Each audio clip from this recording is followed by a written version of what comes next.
कैसे हैं आप सब? खैरियत से हैं? तो वर्ल्ड कप T20 का ख़त्म हो गया और भारत की फतह आप सब ने देख ली। तो कल भारत जीता, आपके ख्याल में भारत जीता कल? यकीनन भारत तो जीता, लेकिन ओवरऑल भारतीय क्रिकेट सिस्टम की जीत हुई है। और ये मैं अभी आपको पूरी तफसील के साथ बताऊंगा कि क्या मेरा मतलब है इस बात से कि भारतीय सिस्टम की जीत कैसे हुई। आप भारत के कप्तान को सब जानते हैं, सूर्या कुमार यादव कप्तान हैं, और भारतीय कोच हेड कोच को भी सब जानते हैं, उनका नाम है गौतम गंभीर। उनके ऊपर कितनी तनकीद हुई न्यूजीलैंड के ख़िलाफ़ सीरीज़ में, उसके अलावा साउथ अफ्रीका के ख़िलाफ़ सीरीज़ में, उसके अलावा उनके ऊपर तनकीद के नश्तर इतने चले कि पाकिस्तान में भी जो यूट्यूबर्स हैं, जो साबिक क्रिकेटर्स हैं, वो गौतम गंभीर के पीछे ऐसे पड़ गए कि बस इसको हटा दो, ये सियासी तौर पर आया है, ये है वो है। लेकिन गौतम गंभीर सर झुकाकर काम करते रहे और नतीजा देखें, आपने वर्ल्ड कप जीते, उसके अलावा चैम्पियंस ट्रॉफ़ी आपने जीती। मतलब क्या और एक कोच से आप चाहते हैं? ये बात मैं तफसील के साथ बताऊंगा, लेकिन हुआ क्या, स्टेप बाय स्टेप इंडिया ने किया क्या। गौतम गंभीर ने ये बात की अपनी प्रेस कॉन्फ्रेंस में, बड़ी इंपॉर्टेंट उसने 2-4 बातें की हैं जो आपकी मैं नज़र से गुजारना चाहता हूँ।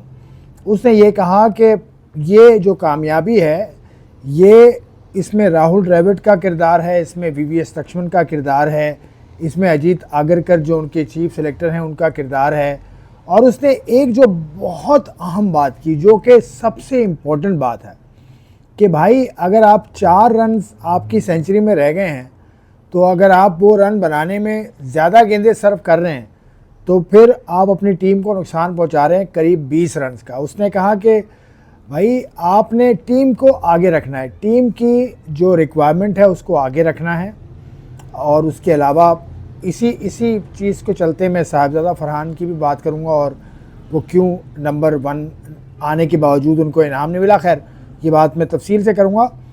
तो उसने ये कहा कि मुझे वो रन्स नहीं चाहिए जो 20 रन कॉस्ट कर रहे हैं, तो आपकी सेंचुरी इतनी अहम नहीं है। और ये संजू सैमसन ने दिखाया कि वो अपनी सेंचुरी के पीछे नहीं गया, कई मौके उसको ऐसे मिले, वो टीम के रन बनाने के चक्कर में गया, और सिर्फ 4 मुकाबले उसने किए आखिरी, और चारों मुकाबलों में आप उसकी परफॉर्मेंस देख सकते हैं।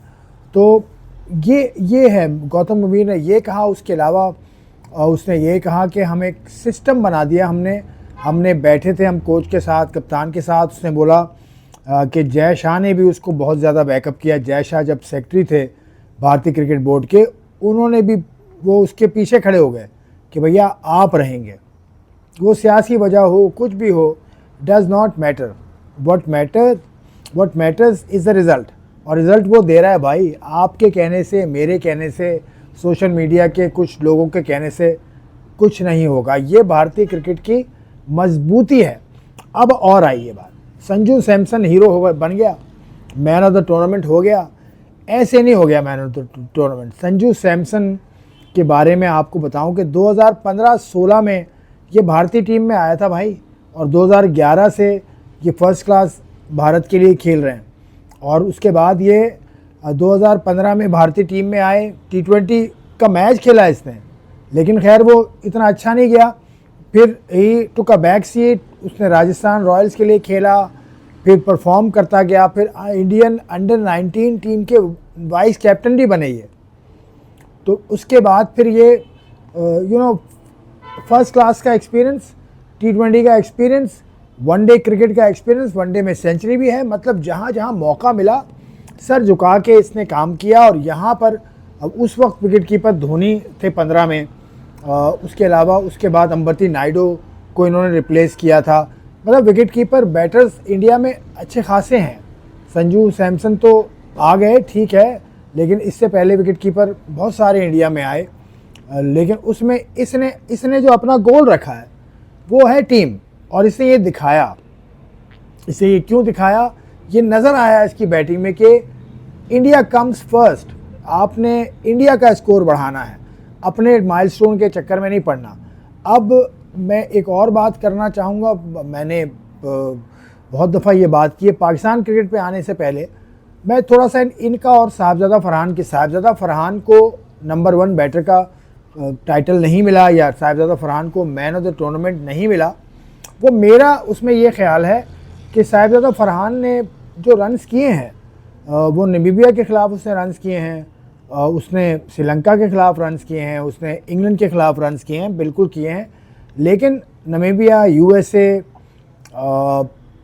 श्रीलंका भी किसी हद तक सेंचुरी श्रीलंका के ख़िलाफ़ उसने की, तो वो काउंट नहीं हुई, इतनी ज़्यादा करामत साबित नहीं हुई उसकी कोई भी इनिंग। मतलब श्रीलंका में भी अगर आप जीत गए तो वो आप हासिल नहीं कर सके। जो मैं बात कर रहा था, team goals should be put forward, should be considered as a paramount object, teams goal. तो टीम गोल तो सही है, नामीबिया के ख़िलाफ़ आप जीत गए, यूएसए के ख़िलाफ़ आप जीत गए, श्रीलंका के ख़िलाफ़ आप जीत गए, तो इन मैचेस में बड़ी अच्छी परफॉर्मेंस है और परफॉर्मेंस बहुत आला उसने दी है, इसमें कोई शक की बात नहीं है। लेकिन उसकी परफॉर्मेंस अगर संजू सैमसन से कंपेयर किया जाए, संजू सैमसन केम इन एज अ रिप्लेसमेंट, 4 मैचेस उसने खेले और हर मैच में इम्पैक्टफुल परफॉर्मेंस है, हर मैच में इम्पैक्ट। उसके अलावा ऐसे मैचेस जो कि क्रंच हैं, मतलब आपकी सेमीफाइनल में पहुंचने की उम्मीद उन मैचेस पर डिपेंडेंट है, तो उसमें स्टार्ट दिया टीम को, बहुत इम्पैक्टफुल परफॉर्मेंस दी।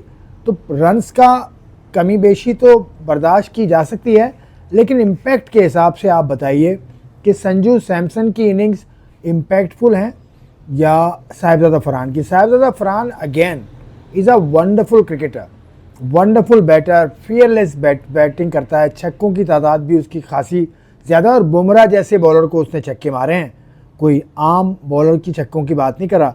लेकिन उसको सपोर्ट वैसा नहीं है ना पाकिस्तान टीम के साथ, जैसा ईशान किशन है, जैसा अभिषेक शर्मा है, जैसा शिवम दुबे है, जैसा हार्दिक पांड्या है, या so on and so fourth, आप नाम लेते जाइए और काम लेते जाइए, ऐसी सूरत हाल है।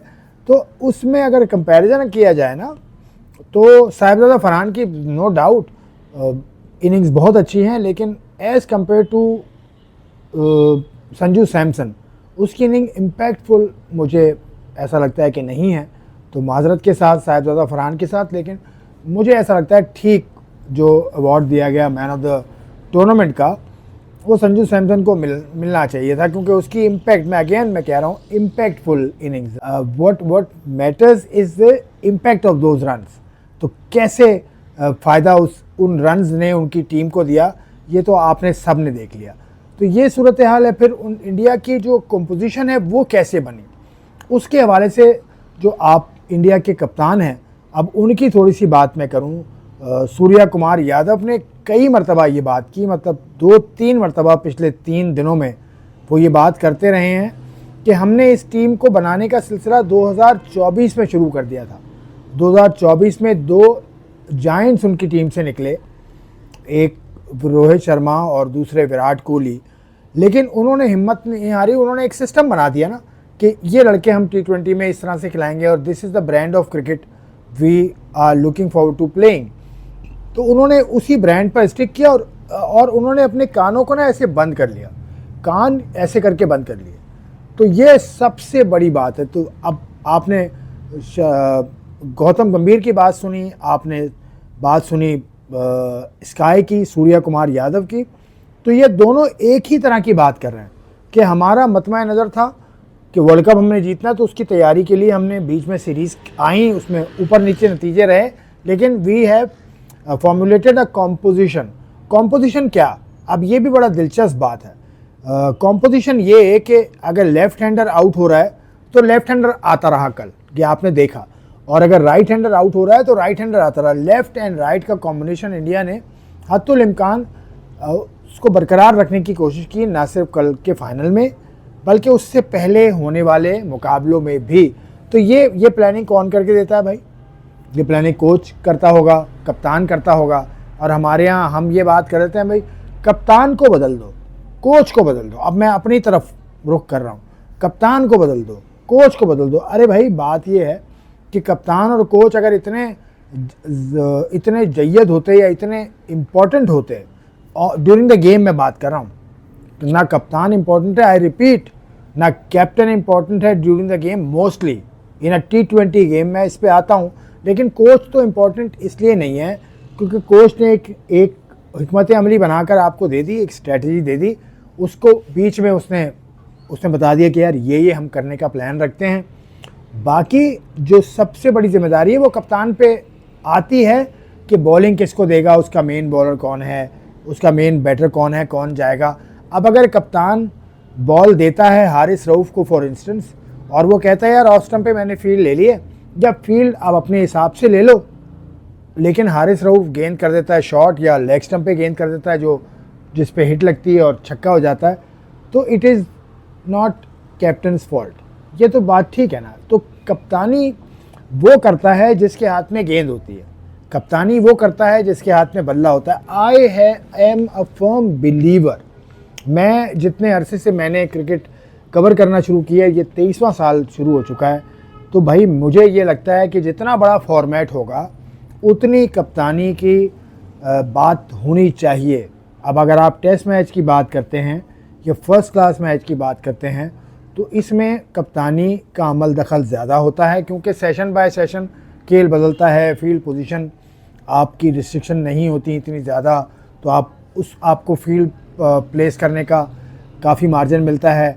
फिर आपको सेशन के बाद आपको हिकमत अमली तब्दील करनी पड़ती है। ये T20 में तो हर आदमी कप्तान है, मतलब if you are a bowler तो आपको कोई बताएगा नहीं कि यार यहाँ बॉल करनी है आपने, 4 फील्डर आपके बाहर हैं तो उसी हिसाब से आपने बॉल करनी है।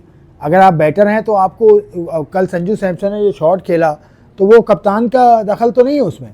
तो हमारे यहाँ क्या होता है, अब हमसे कंपैरिजन अगर करें, हम हैं दूसरे दर्जे की टीम, क्योंकि पहली 4 टीम्स T20 क्रिकेट में या टेस्ट में या वनडे में different brand of cricket is played by the top teams, by the top 4 teams at least. तो हम अगर टीम निचले दर्जे की है उसकी वजूहात बहुत ज़्यादा हैं। हम असल में हम सुनते बहुत हैं, अब मैंने पहले भी इशारा किया था, हम सुनते बहुत हैं भाई। क्रिकेट बोर्ड को हमारे करना ये चाहिए अब कि अपने कान बंद कर ले। कोई कुछ भी कह रहा है, सोशल मीडिया पे कोई कुछ भी कह रहा है, आपको सुनने की ज़रूरत नहीं है। मोहसिन नकवी साहब, आपको सुनने की ज़रूरत नहीं है। आपने फ़ैसला ले लिया, गलत है सही है, उसका फ़ैसला वक्त करेगा, उसका फ़ैसला आपका आने वाला टाइम करेगा कि आपका फ़ैसला ठीक था या नहीं था। माइक हेसन आ गए कोच, अब आ गए ना, गलत आए सही आए। सलमान अली आगा कप्तान हो गए, गलत हो गए सही हो गए। शाहीन अफरीदी कप्तान हो गए, शान मसूद कप्तान हो गए, गलत हो गए सही हो गए। इनको अब स्टिक करें इन फैसलों पर और बंद कर लें कान अपने सर। कोई ज़रूरत नहीं है सुनने की। सिर्फ एक क्रिकेटर्स से भरपूर एक कमेटी बना दें जो कि क्रिकेट कमेटी हो। जिस तरह देखें क्रिकेट बोर्ड के अंदर क्रिकेटर्स की मौजूदगी भी ज़रूरी है, जय्यद क्रिकेटर्स यानी बड़े खिलाड़ी। जिस तरह से कल मैं देख रहा था, न्यूजीलैंड के डायरेक्टर हैं रॉजर टूस, उनके टेस्ट क्रिकेटर हैं पुराने। तो हमारे यहाँ भी इस तरह का होना चाहिए, मतलब टेस्ट क्रिकेटर हैं तो सही, हमारे सिलेक्शन कमेटी में वो बिल्कुल अलग हैं, लेकिन सिलेक्शन कमेटी के ऊपर, हर क्रिकेटिंग फैसले के ऊपर एक क्रिकेट कमेटी होनी चाहिए 3 या 4 लड़कों की, यानी क्रिकेटर्स की 3 या 4 आर इनफ। क्योंकि देखें ना, कल वही बातें सारी वहीं आ रही है ना। कल जो गौतम गंभीर ने कहा कि ड्रेविड का शुक्रिया, तो लक्ष्मण का शुक्रिया। ड्रेविड का क्यों शुक्रिया? ड्रेविड अंडर 19 से भारतीय टीम को उससे ज्वाइन किया था 2016 में, उसके बाद वो सीनियर टीम के साथ लगा। लक्ष्मण किस लिए? लक्ष्मण एक तो अपनी हैदराबाद क्रिकेट एसोसिएशन में, उसके बाद उसने भी नीचे काम किया। तो हमारे यहाँ एक तो क्रिकेट का सेटअप भी हमारे यहाँ जो स्ट्रक्चर है वो थोड़ा सा मुख्तलिफ है भारत के। अगर हम बात करते हैं यहाँ पर, वहाँ पर एसोसिएशंस को जो अहमियत है वो पाकिस्तान में नहीं है। वहाँ पर एसोसिएशन का आपको ओहदेदार होना ज़रूरी है अगर आप भारतीय क्रिकेट बोर्ड के ओहदेदार बनते हैं। अभी भी देखा आपने, खैर बात लंबी हो रही है लेकिन करनी चाहिए ना, लंबी तो हो रही है लेकिन करनी तो चाहिए, कि रणजी ट्रॉफ़ी जो भारत का सबसे बड़ा टूर्नामेंट है डोमेस्टिक, उसमें कर्नाटका का मुकाबला कश्मीर से हुआ। तो कर्नाटका क्रिकेट बोर्ड के जो प्रेसिडेंट हैं उनका नाम वेंकटेश प्रसाद है, जो 96 वर्ल्ड कप फेम है, जो आमिर सुहेल ने उनके खिलाफ ऐसा किया था ना, यहाँ मारूंगा, फिर आमिर सुहेल को उन्होंने बोल्ड कर दिया था। तो ये क्रिकेटर्स हैं और उनके आप गूगल तो करें कि कौन कौन से क्रिकेटर्स कहाँ लगे हुए हैं। Sourav Ganguly is the head of Bengal cricket association. ये जो जय शाह हैं, ये गुजरात क्रिकेट एसोसिएशन के चीफ थे अब, या तो कोई भी ऐसे उठ के नहीं आता इंडियन क्रिकेट बोर्ड के अंदर। पाकिस्तान के अंदर सेटअप मुख्तलिफ है, अफ़गानिस्तान के अंदर सेटअप मुख्तलिफ है। पाकिस्तान, अफ़गानिस्तान, श्रीलंका का सेटअप तकरीबन मिलता जुलता ही है। बांग्लादेश भी काफ़ी हद तक सियासी, वहाँ पर भी सियासत, मतलब जो गवर्नमेंट आती है वही अपना शख्स लेकर आती है, तो ये तो ठीक है, चले आप आ तो गए ना, लेकिन आपको अपने सर ना कान बंद करने चाहिए। क्रिकेटिंग मैटर्स पर आपको किसी बात पर कान नहीं धरना। अगर कोई खिलाड़ी आपको बुरा भला कह रहा है, साबिक कोई आपको कुछ और कह रहा है, कोई ये कह रहा है कि ये बना दो वो बना दो, टीवी से आप मुतासिर ना हो, सोशल मीडिया से आप मुतासिर ना हो। ये आपने काम कर लिया ना और अपने फ़ैसलों पर स्टिक आपने कर लिया ना, कोई भी फैसला हो, एक कायद-ए-आज़म साहब का कॉल है वो देखिएगा, I don't take right decisions, I take decisions and then make them right.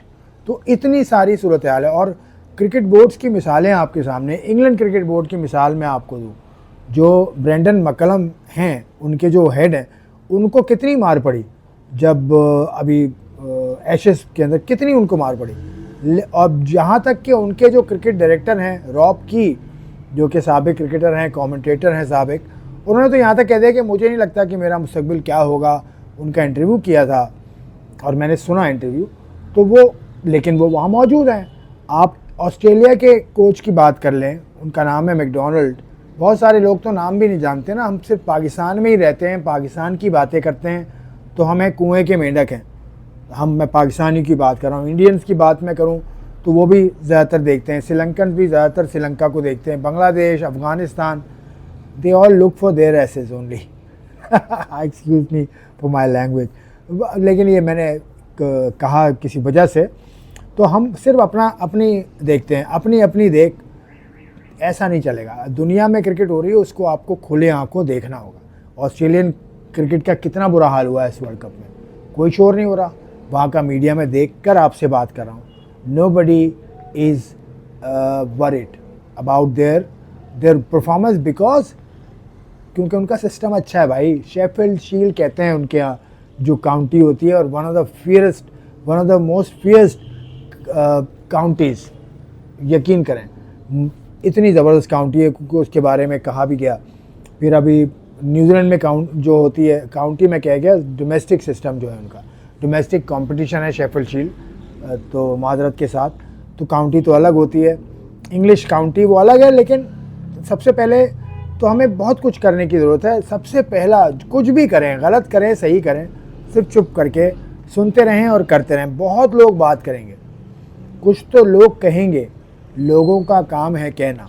छोड़ो बेकार की बातों में कहीं बीत ना जाए रहना, ये तो इजाफी हो गया। लेकिन मैं यही जो जिस पर आपको स्टिक करना है ना, वो यही है कि don't pay attention to people who do not matter. Sorry to say, social media भरा पड़ा है, लेकिन सोशल मीडिया के लोगों को क्रिकेट का क्या मालूम। उन्हें एक लेवल का पता है कि ये टीम है हमारी, इसके नीचे तो उन्हें कुछ नहीं पता। डोमेस्टिक में अगर किसी लड़के ने 50 रन कर दिए, 100 रन कर दिए, तो फिर कहते हैं कि मीडिया ने बात नहीं की। अरे भाई, मीडिया बात नहीं करेगा, मीडिया तो वो चीज़ दिखाएगा जो हो चुकी है, जो परफॉर्म कर चुका है, मीडिया तो उसको लेकर आएगा। ये काम तो मीडिया का नहीं है कि अगर कोई लड़का परफॉर्म नहीं कर रहा उसको दिखाए, या कुछ और हवाले से मीडिया उजागर करे। मीडिया तो वही चीज़ उजागर करेगा जो परफॉर्म दे चुके। लेकिन अब लुब्बे-लुबाब ये ख़त्म मैं कर रहा हूँ, काफ़ी लंबी हो गई वीडियो। आप इसमें मुझे सवालात भी भेजिएगा जो आप चाहें कि मैं उनका जवाब दूँ, क्योंकि मैं डोमेस्टिक क्रिकेट कवर करता हूँ रेगुलरली। अभी भी मैंने फर्स्ट क्लास का पूरा सीज़न किया है जो 4 रोज़ा क्रिकेट में, उसमें बहुत सारे लड़के मैंने खेलते देखे। बहुत सारे ऐसे लड़के हैं जिनके नाम भी आ रहे हैं, लेकिन उनको मैंने खेलते भी देखा, उनकी फ़िटनेस भी देखी, उनके फ़िटनेस ट्रेनर्स से भी मैंने बात की। लेकिन पाकिस्तान क्रिकेट में यकीनन कुछ तो गलत हो रहा है, जिसका नतीजा नहीं निकला। सबसे बड़ी गलती कि हम रिएक्ट करना शुरू कर देते हैं हर चीज़ के ऊपर। तो मोहसिन नकवी साहब और जो बाकी निगरां हैं, आकिब जावेद साहब और मिसबाउल हक, सरफराज अहमद और जितने भी हैं, अज़हर अली वग़ैरह, जो पाकिस्तान क्रिकेट से जुड़ गए, भाई आपने नहीं सुनना किसी की बात। मैं तो कहता हूं कि 6 महीने के लिए ना पाकिस्तान क्रिकेट की खबरें भी देना बंद कर दें। मतलब पाकिस्तान क्रिकेट बोर्ड बिल्कुल हाइबरनेशन में चला जाए और उसके बाद ये निकले, उसके बाद फिर बातें करें सारी। तो अभी इसमें क्योंकि बात कोई होती है ज़रा सी, साबिक क्रिकेटर्स को उसका मवाद मिल जाता है, फिर सोशल मीडिया भी है, उसमें भी भांत भांत की बातें होती हैं। तो जितनी बातें होंगी उतने मुश्किलात पैदा होंगी। तो खामोशी से काम कीजिए। इंडिया की मिसाल आपके सामने, पड़ोसी मुल्क है, वहाँ से सीख लें, वहाँ से नहीं तो इंग्लैंड जाके सीख लें। इंग्लैंड तो आप PSL भी लेकर जाने की बात कर रहे थे, वहाँ से नहीं तो आप श्रीलंका से सीख लें कि क्या नहीं करना। तो बहुत कुछ है करने को, बस खामोशी बहुत ज़रूरी है।